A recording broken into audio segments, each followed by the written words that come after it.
Hey everybody, welcome back. Today I'm going to show you how to make an awesome meal with your freeze-dried food storage. It doesn't have to be boring. And today we're going to be using freeze-dried Wholesalers, freeze-dried smoked pulled pork, and their cilantro lime rice.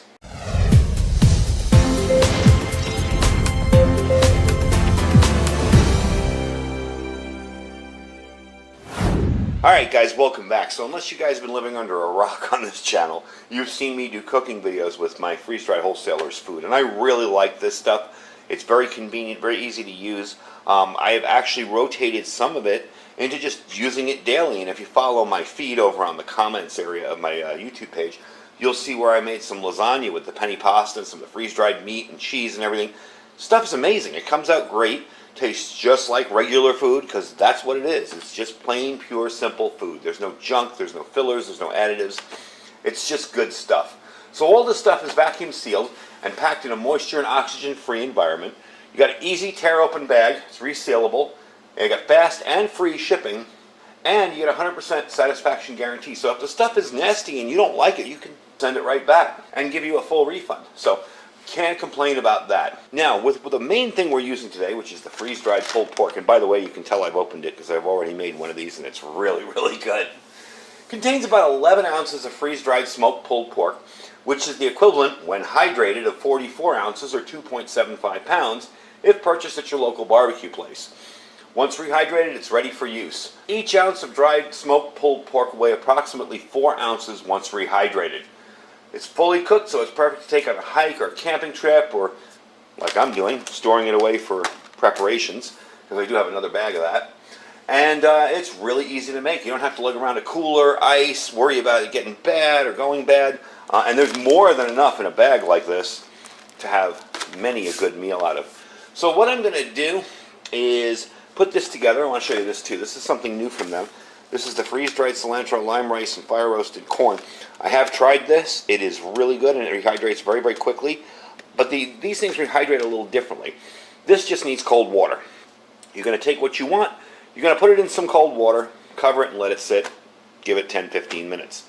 This, on the other hand, requires boiling water. So I'm going to boil some water up for this first. We're going to put that in water and let it sit. And then we're going to prepare this. So I want to get it together. I want to show you how you can make a really simple, easy meal. You can even use some of your stuff at home. Like today, I'm going to be using some barbecue sauce and, of course, some bread that I already had. And we're going to make a smoked pulled pork sandwich with some of the cilantro lime rice on the side. So let me start getting set up here and getting going, and we'll show you what it looks like once it's running. All right, so the first thing we're going to do, just because it takes a little bit longer than the boiling, is hydrate some of the freeze-dried pulled pork. I want to let you take a look at it first. That is, if I can open the bag that I've already opened. I don't know why I get on camera and all of a sudden things are hard to open.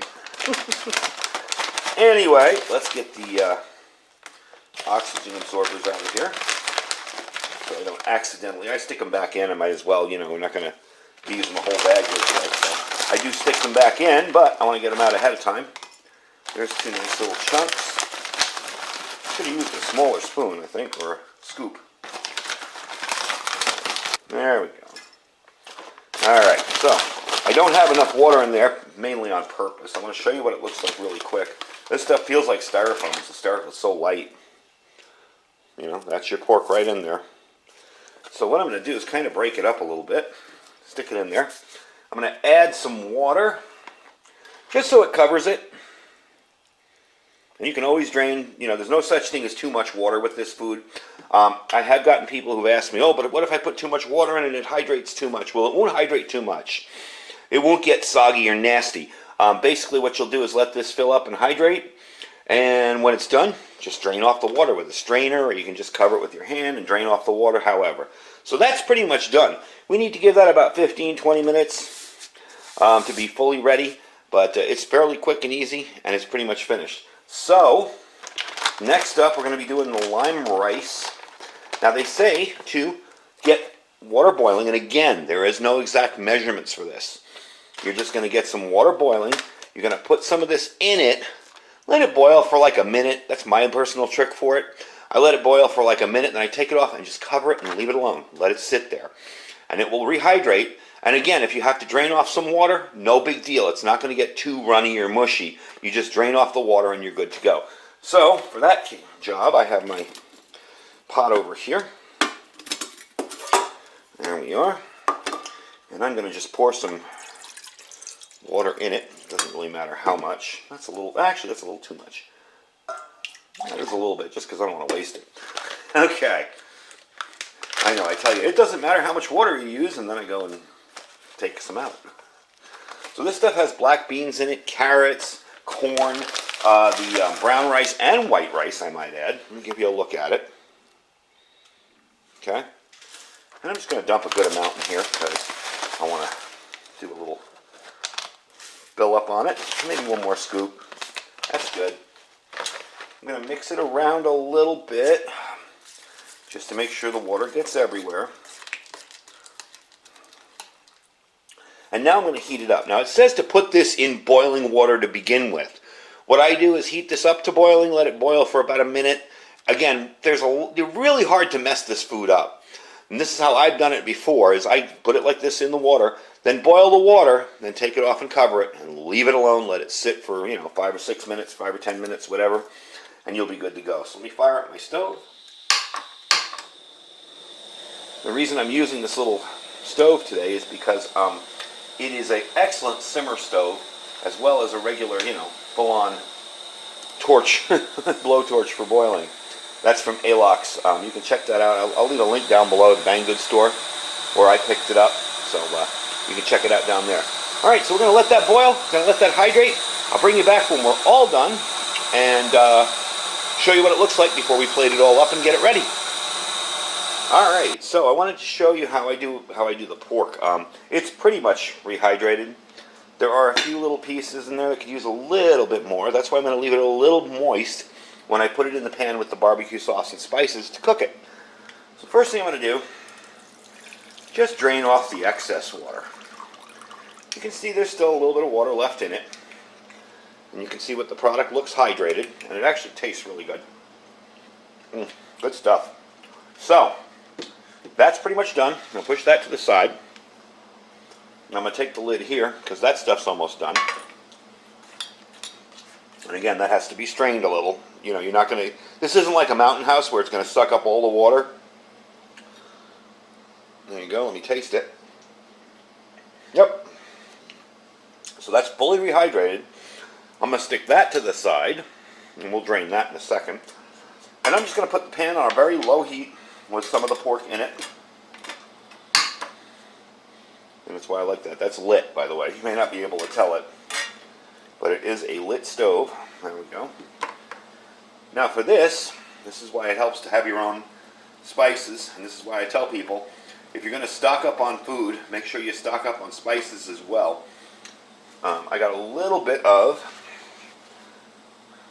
garlic, and this is how I store my emergency spices and camp spices. That was a little too much garlic, but that's okay. I'll mix it in. Got a little bit of onion. Mix it around. And again, is there such a thing as too much garlic? A little bit of salt and pepper. Mixed together. It's all in the same spot, so we're going to mix all that around. And then, once it sucks up some of this moisture, I will add just some regular store-bought barbecue sauce.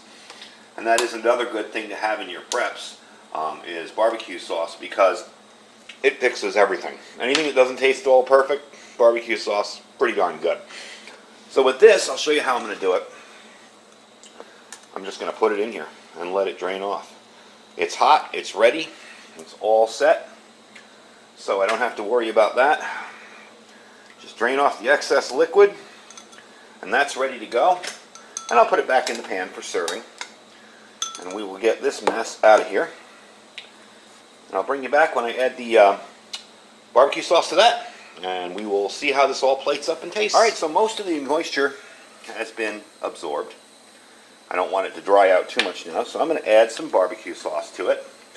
I'm going to mix it around, and then put it on my bread, plate it up, and we will be ready to go. Got just enough barbecue sauce too. That was a perfect squirt of barbecue sauce from my thing. But that's why it's important to add spices and sauces and stuff that's commonly available right now, to your preps. They do last a good long time. Most of them have a decent shelf life to them. They're not going to go bad in like 6 months or something. Take a little quick taste of that. All right, it's perfect. All right, let me clean up my mess, plate everything up for you, and let you see what it looks like when we're all done. All right, so we're ready to plate everything up. Everything's done. I'm going to just get this for a little side dish here. Makes it nice and colorful. I feel like I'm on a cooking show here sometimes. Look at the way that pops. Okay, there you go there. Now, for the meat, I'm just going to put it on a piece of bread over here. Right on there. There you go. You are all set. And that's proof, once again, that with even the slightest bit of creativity, with freeze-dried wholesaler stuff, you can really eat well and not get bored. I mean, you know, I look at a lot of people that store MREs only and Mountain House only, and I'm like, gosh, that's going to get boring after a while. But with this, you at least have a little bit of choice. And I am using rye bread for this. I went out last week and bought rolls specifically to use for this meal. They got moldy in a week. You know, I used one for a sandwich and the rest got moldy within a week. So there you go. You can cut that in half. Let me grab a knife here. Would you look at that? Just had one lying around. And there you go. Okay? Look at that. That is some good stuff right there. So, see how easy it is to use their food. The hydration process is really, really simple. And with a little bit of minimal effort, you can either take this stuff camping, you can take it with you on trips, you can pack it in your bug-out bag if you have a vacuum sealer and you want to seal up portions. You can even make pre-made meals. And we did, if you remember, I don't know, maybe 8 months ago, we made a homemade MRE using this freeze-dried stuff. At the end of the summer, or when we get a little bit closer into the end of the summer, I'm going to open that up and we're going to try it here. It's been sitting in the garage right on my rack where I store all my cooking gear for my videos. And it's been just sitting there out in this garage where it gets to be like 110 degrees. So we're going to see how well it held up just in a airtight environment that I used with the vacuum sealer. But for now, that's the deal right there. I mean, check that out. That looks pretty darn good. Let me take a quick bite. So definitely good stuff all the way around. That stuff's awesome. Really good tasting. I will tell you though, when you're using these mixes, you'll notice there's a little bit of seasoning in there. It's a good idea to take the bag and shake it up a little bit before you make portions, because you want to get that seasoning in there. The first time I made it, I was like, gosh, this is really bland.